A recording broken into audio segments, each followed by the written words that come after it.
Muito bem, pessoal, vamos lá para mais uma aula de literatura. Hoje nós vamos começar a falar sobre o Barroco. O Barroco eu vou dividir em três partes a aula aqui. A primeira aula vai ser sobre a estética barroca, sobre o movimento barroco, tanto na literatura quanto em outras artes. Eu vou ter que abordar um pouco aqui também.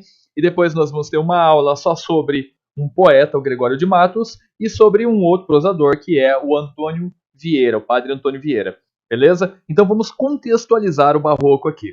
Bom, a gente está, então, no século XVII, tá? 1601 aqui no Brasil, para ser mais exato. Se a gente pegar lá em Portugal, nós vamos ter a data de 1580. Por que 1580? Porque é quando Camões morre, certo? Então, em Portugal começa em 1580, aqui no Brasil começa em 1601, com a publicação de uma obra de um tal de Bento Teixeira, que acaba sendo não um poeta tão representativo do Barroco quanto Gregório de Matos foi. Beleza? Então, século XVII e vai até aí a metade do século XVIII aproximadamente, quando começa o arcadismo aqui no Brasil. Bom, então, o que a gente tem de contexto? Ainda no século XVI, a gente vai ter a reforma e a contra-reforma, a reforma protestante e depois a contra-reforma, que no caso da Igreja Católica, né? Então, parem para pensar. Inicialmente, nós tínhamos apenas a Igreja Católica, certo? E, de repente, nós temos agora a Igreja Protestante também. Então, com essa divisão, digamos assim, da Igreja, imagine como que seria, como que ficou a cabeça da população naquele momento, que estava acostumada com uma visão cristã do mundo, né? E, de repente, agora tem duas visões. As motivações do porquê da reforma, o porquê da contra-reforma não vem ao caso agora, mas nós sabemos que foi, assim, bastante turbulento, né? Bom, então, nós temos esse momento em que as pessoas vão ficar muito confusas sobre o que acreditar.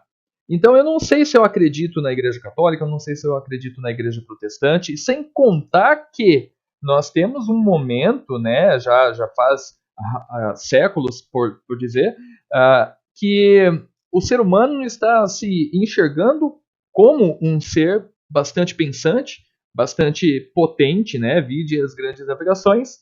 Então as pessoas já ali um pouco desconfiadas sobre a própria Igreja Católica. Detalhe, elas ficam desconfiadas sobre a Igreja Católica, mas isso não quer dizer que elas deixem de acreditar em Deus, não, nada disso, tá? Só que fica aquela pulguinha atrás da orelha, aquele pezinho atrás sobre o que tudo está sendo dito é realmente verdade. E aí vem a Reforma Protestante, e de repente a Igreja Católica, percebendo que está perdendo muitos fiéis, percebendo que tem ali algumas atitudes muito rigorosas mesmo, resolve também fazer a sua própria reforma, chamada de Contra-Reforma, né? E essa contra-reforma, imagine, todo mundo que estava acostumado com um tipo de visão mudar também. Então nós temos agora uma visão renovada da própria Igreja Católica, e isso deixou muita gente descontente, enfim, né? Acho que dá para imaginar como que fica a cabeça de uma população. Tentem fazer esse teste mental, tentem imaginar como que seria hoje, por exemplo, se o Papa, por exemplo, ele, sei lá, começasse a dizer que alguns dos pecados que nós conhecemos como pecados não são mais pecados, né? Muita gente iria achar interessante, muita gente iria ser contra, né? Porque vai contra a visão de muita pessoa que está acostumada, de repente nasceu e cresceu com essa visão, então é muito difícil você mudar e se adaptar. Então deixa as pessoas muito ali agitadas em relação a isso.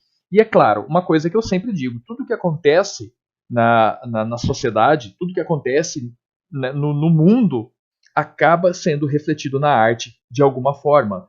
E essa visão turbulenta, né, esse processo de mudança de crença, de religião, isso obviamente vai refletir nas artes. Mas é claro que não foi só isso que acabou ali, de alguma forma, refletindo na arte para chegar nesse barroco. Nós temos um momento aqui no Brasil, por exemplo, de muita exploração dos nossos minérios, de ouro e tudo mais. Então, o fato de Portugal estar pegando muito, a maior parte disso tudo, acaba deixando tudo assim muito rico, né? Tudo muito luxuoso, tudo muito dentro da ostentação. Então essa arte ela vai também além de simplesmente uma arte religiosa. É claro que a base dela acaba sendo religiosa, mas ela também é uma arte de bastante ostentação. E como que isso reflete na arte? Como que a gente percebe, como que a gente consegue enxergar isso na arte? Como que a gente olha para uma arte barroca e fala, pô, isso é barroco? Então, nós temos aqui alguns tópicos, tá? Vamos lá. Como eu disse, nós temos um contraste social, porque de um lado muita gente rica, tá, explorando, e muita gente pobre, ok? Então nós vamos ter um contraste social e junto com isso uma crise existencial. A crise existencial derivada aí da religião, ok, né, por conta desse rebuliço todo, e também por conta, né, das riquezas. Então muita gente rica, muita gente pobre. Claro que isso aí vai atribuir certa crise existencial, mas mais por conta da religião. Então nós temos esses dois tópicos iniciais.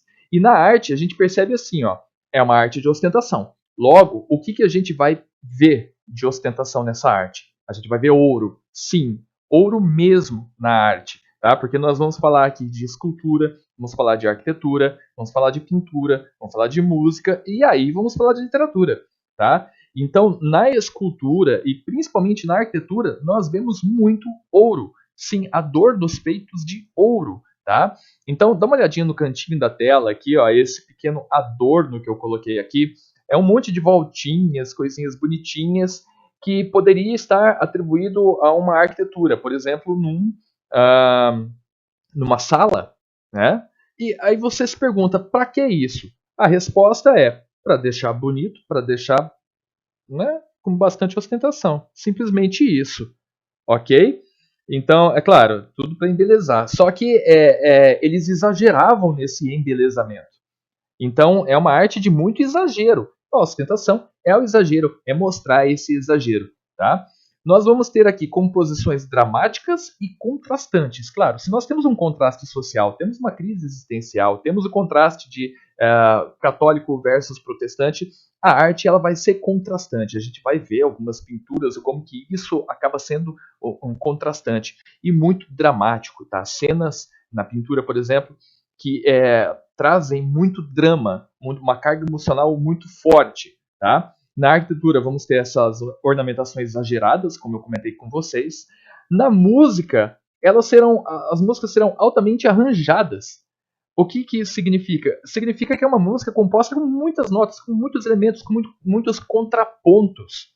E isso deixa a música, de certa forma, bastante cheia de ostentação. Então, essa aqui é uma palavra-chave da arte barroca. Ostentação, cara. Mostrar detalhes, mostrar riquezas, tá?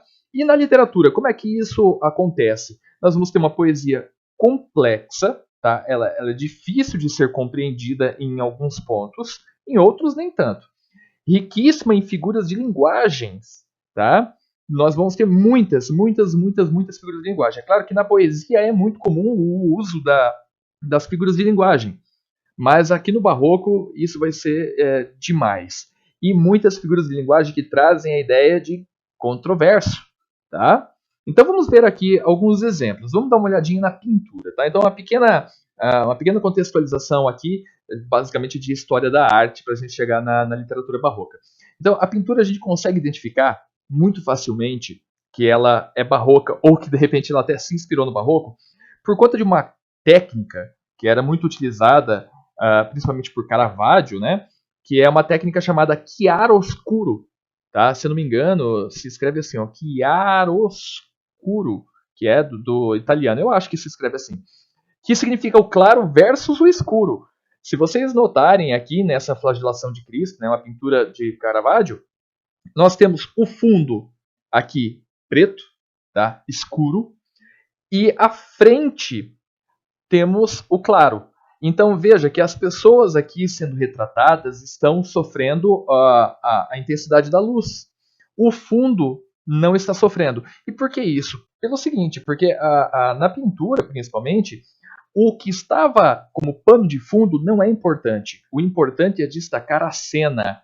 E destacando a cena, você dá um maior contraste, claro, né, de luz e sombra, e dramaticidade. Tá? Vocês podem notar isso, inclusive, no teatro. O teatro aqui não foi uma das artes expressivas do barroco, Mas vocês podem notar que no teatro, por exemplo, quando os holofotes, né, as luzes estão em destaque nos personagens e não tanto no cenário, é porque alguma cena muito dramática ou muito expressiva vai acontecer ali. Né? Normalmente é essa a motivação. Tá? Bom, além, né, dessa técnica do claro versus escuro, nós temos aqui o sofrimento sendo retratados. E como nós temos uma arte de base religiosa, normalmente esta arte vai representar os sofrimentos, sei lá, de Cristo, ou cenas muito sofridas da Bíblia, tá? Da história da Bíblia, da religião e tudo mais. Bom, e aí vem um detalhe interessante. A palavra barroco, da onde que vem a palavra barroco? A palavra barroco vem de um termo chamado barroque, que significa pérola, pérola irregular. Irregular. Como assim uma pérola irregular? Quando a pérola é formada, se a ostra ali que está formando essa pérola, ela tiver alguma impureza a mais, essa pérola não sai redondinha, tá? Ela sai deformada. Mas aí você tem que pensar o seguinte, pô, é uma pérola. Ela é bonita, só que ela não está redondinha, ela está deformada. Então é algo que é bonito e ao mesmo tempo não é. É grotesco. Grotesco porque, veja bem, está representando nessa pintura, por exemplo, o sofrimento de Cristo. Olha a cara dele, a cara de sofrimento, a cara de tristeza, a cara de dor.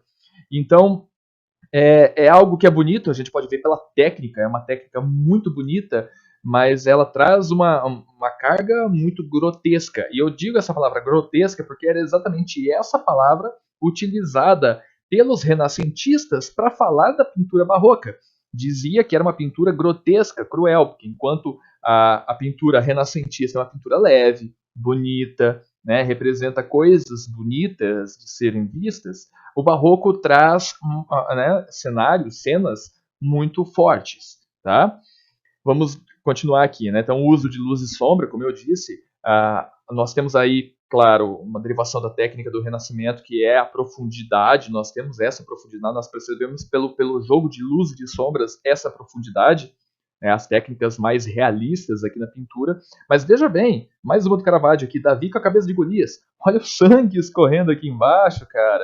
Você acha que isso um renascentista pintaria? Jamais. Então são cenas bastante grotescas, né?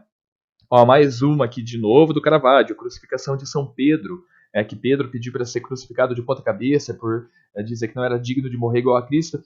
E imagine a crucificação de ponta cabeça, como que é cruel.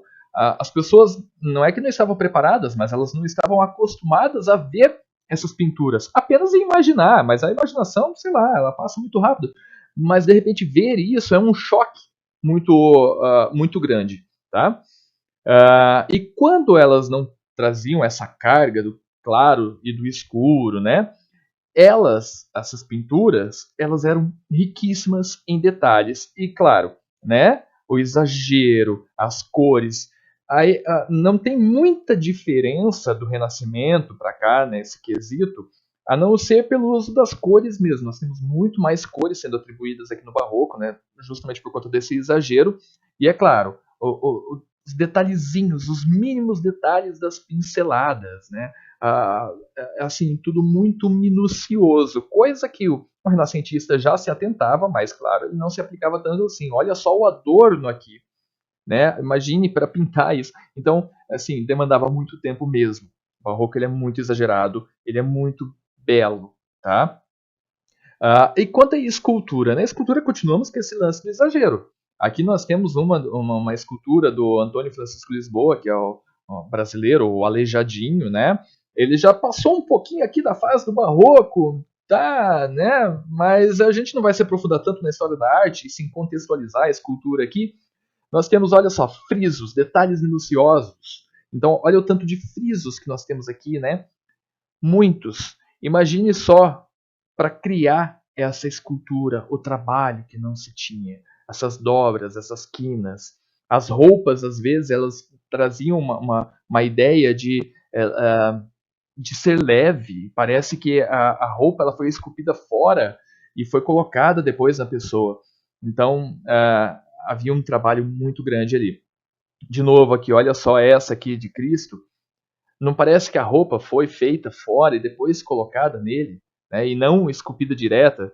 Então, assim, havia um trabalho muito grande, muito minucioso, e isso é pura ostentação, tá? Porque desde lá dos renascentistas, nós temos os mecenas bancando os artistas. Aqui não é muito diferente. Claro que os artistas muitas vezes trabalham por conta própria, mas muitas vezes eles são pagos. E falam, você leve o tempo que precisar, mas faça um negócio extremamente minucioso. Só falta ter impressão digital, cara, porque assim é muito detalhe mesmo, tá? Olha essas roupas leves, né? Como se estivesse voando mesmo, que a gente traz a sensação de leveza, num anjo, né?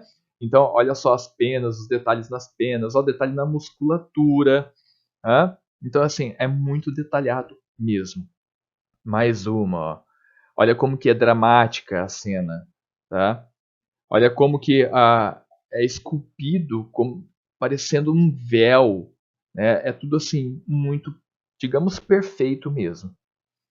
E na arquitetura? Na arquitetura, nós temos uma tríade chamada tríade vitruviana, que são as utilitas, as firmitas e as venustas. As utilitas seriam o quê? A utilidade da obra. Um arquiteto, na hora de basear o seu projeto, ele pensa na utilidade que aquilo vai ter. Então, é uma casa, tem que ter tais utilidades: quarto, sala, cozinha, lavanderia. Então, eu penso nas utilidades e como que isso vai fluir.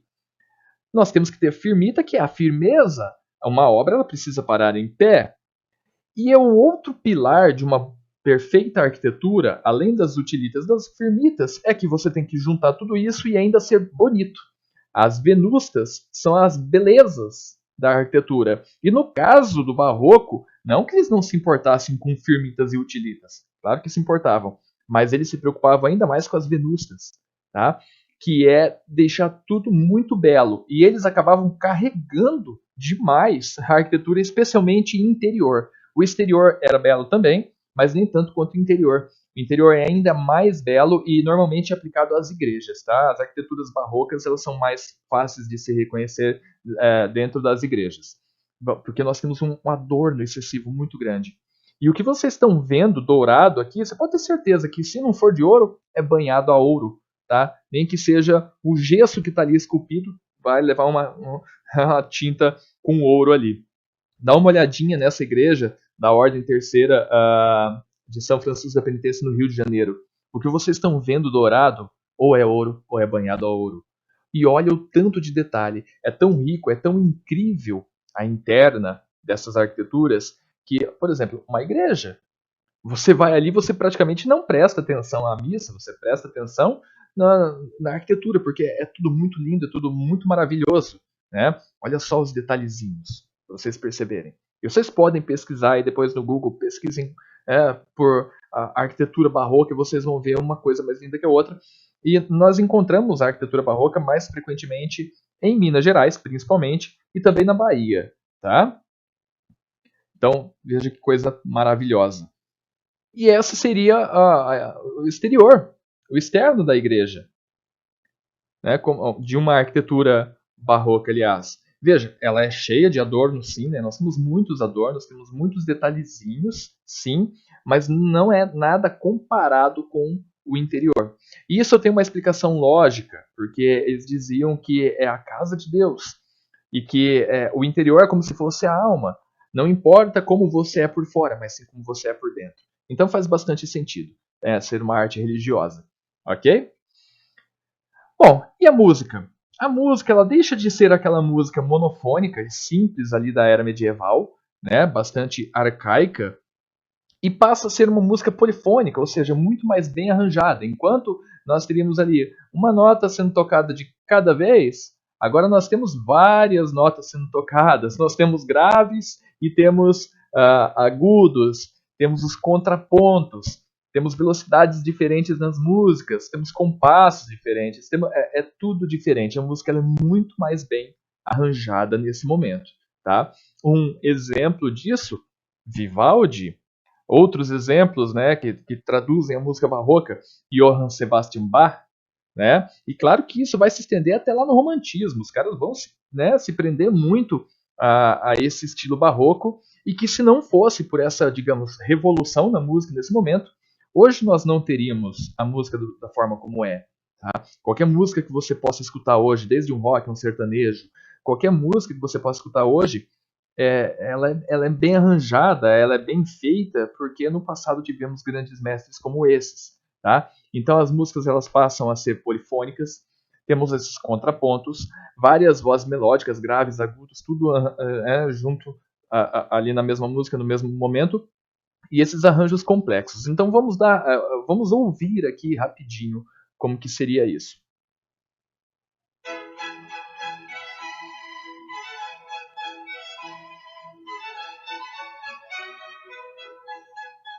Certamente você já ouviu essa música, né? E vocês podem notar que enquanto nós temos notas agudas, temos também notas graves. Ouça de novo.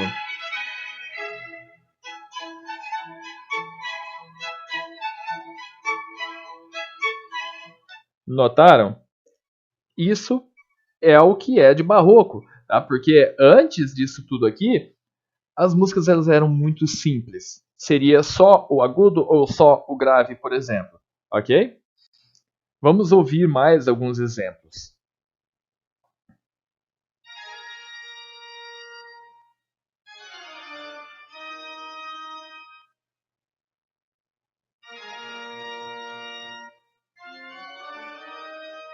Essa música tocada em fugue do Johann Sebastian Bach. Se vocês notarem, ali no órgão que o rapaz está tocando, vocês vão perceber que enquanto ele toca uma carreira, uma fileira ali de teclas, de notas, outras aqui embaixo vão tocando junto, criando os contrapontos. Temos um outro instrumento muito famoso desse momento também, que é o cravo.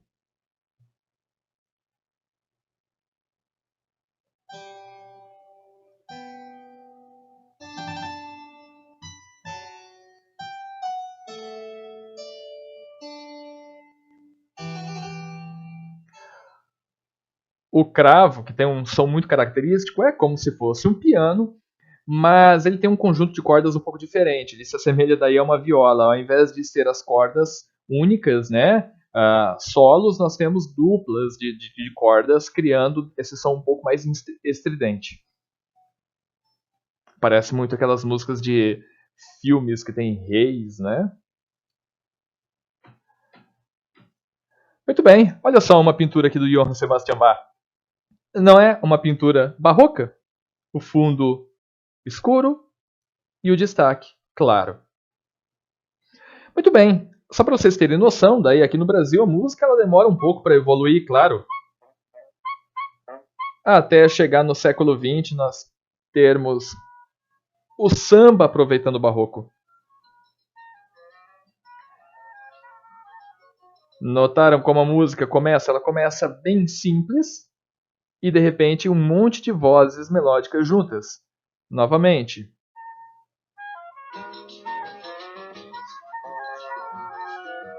Perfeito? Muito bem. E a literatura, finalmente? Na literatura, nós vamos ter duas linhas de pensamento separadas. Uma linha chamada cultismo. Gravem bem este termo, cultismo, é muito importante, aparece demais nos vestibulares. Este e um segundo termo chamado conceptismo, que veremos logo mais. O cultismo é uma técnica, uma linha de escrita do barroco, que é o jogo de palavras. Como assim o jogo de palavras? O cultismo é uma técnica de escrita que preza em fazer brincadeiras linguísticas, brincadeiras com as palavras, deixando às vezes o texto até um pouco complexo para ser lido, e não pensa tanto no entendimento, no conceito. Tá? Claro, o conceito é sempre importante numa poesia, mas o que está em destaque acima do conceito é essa brincadeira com as palavras. Tá? Então, só notem aqui essa poesia de Gregório de Matos, que ela é muito difícil de ser compreendida, além de tudo, justamente por conta dessa brincadeira com as palavras. Tá? Olha só, o todo sem a parte não é todo. A parte sem o todo não é parte. Mas se a parte o faz todo sendo parte, não se diga que é parte sendo todo. Em todo o sacramento está Deus todo, e todo assiste inteiro em qualquer parte, e feito em partes todo em toda parte, em qualquer parte sempre fica o todo. O braço de Jesus não seja parte, pois que feito Jesus em partes todo, assiste cada parte em sua parte. Não se sabendo parte deste todo, um braço que lhe acharam sendo parte, nos disse as partes todas deste todo. Assim, para você entender uma poesia dessa aqui, você tem que parar, ler, respirar, voltar, ler de novo. Ela é complexa, ela é propositalmente complexa, e ela faz essa brincadeira da palavra todo e da palavra parte, né? Que nós variamos aqui desde substantivo até o verbo partir. Então, assim, essa brincadeira com as palavras é muito característico da poesia barroca, tá? Que leva a essa linha de pensamento que é o cultismo.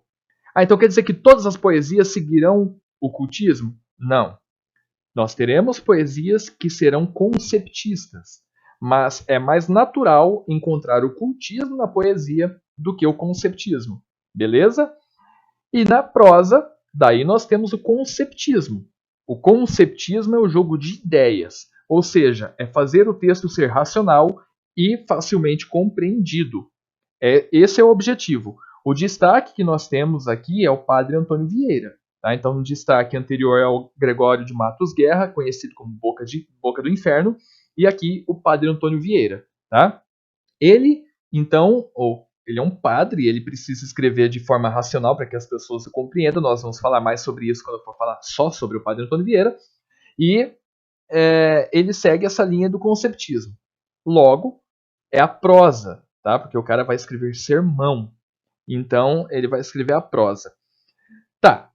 Então, quer dizer que todo sermão, toda prosa barroca vai ser conceptista? Não. Nós teremos também uma ou outra prosa que vai ser cultista. Mas, de novo, não é o natural da prosa. O natural da prosa é seguir a linha de pensamento do conceptismo. Ok? Então, se vocês perceberem nesse texto aqui, não preciso ler para vocês, é um texto aí de mais fácil compreensão, beleza? Na aula sobre Gregório de Matos e sobre Padre Antônio Vieira, nós vamos falar mais sobre essas duas linhas. Bom, as figuras de linguagem mais utilizadas, não são as únicas, mas as mais utilizadas no barroco, na poesia barroca principalmente, são a metáfora, tá? Então vocês já sabem o que é metáfora. A metáfora é uma espécie de comparação em que eu afirmo alguma coisa. Ó, se és fogo, se és neve, falando que alguém é fogo, que alguém é neve, que não seja de fato fogo, que não seja de fato neve. Metáfora. A antítese. Ó, antítese traz ideia de contraste, tá? Isso é típico do barroco, ok? Bastante contrastante. Vista por fora é pouco apetecida, porque aos olhos por feia é parecida, porém dentro habitada é muito bela, muito desejada, é como a concha tosca e deslustrosa que dentro cria a pérola formosa. Veja que isso resume basicamente o que é o barroco, né? O paradoxo, muito encontrado aí nas poesias barrocas. Paradoxo é aquele beco sem saída, né? Quando duas coisas se unem e se anulam ao mesmo tempo. Por exemplo, ardor em firme coração nascido, pranto por belos olhos derramado, incêndio em mares de água disfarçado, rio de neve em fogo convertido. Como que um rio de neve pode ser fogo? Como que podemos ter incêndio em alto mar? Então, tipo assim, isso é paradoxo. É típico do barroco. Hipérbole, claro, não podia faltar hipérbole. A hipérbole é o exagero. E não tem nada que o barroco seja mais do que exagerado. Então, é a vaidade, Fábio, nesta vida. Rosa, que da manhã lisonjeada, púrpuras mil. Exagero. Com ambição dourada, airosa rompe, arrasta presumida. Então, também hiperbólico. E a prosopopeia também é muito comum na poesia barroca, mas também aparece aí bastante na prosa também. Tá? A prosopopeia é o que mesmo? É a personificação, quando nós temos seres inanimados ganhando vida, ou animais irracionais tendo atitudes de animais racionais.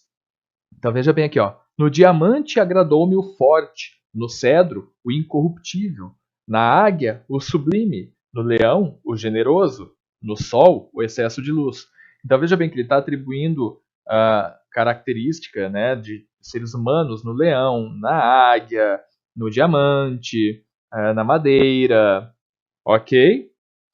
Então, pessoal, este é o Barroco, este é o contexto do Barroco, as principais características, tá? As motivações do Barroco, e futuramente teremos aí uma aula só sobre o Gregório de Matos Guerra e só sobre Padre Antônio Vieira, beleza? Valeu, um beijo na alma, até mais!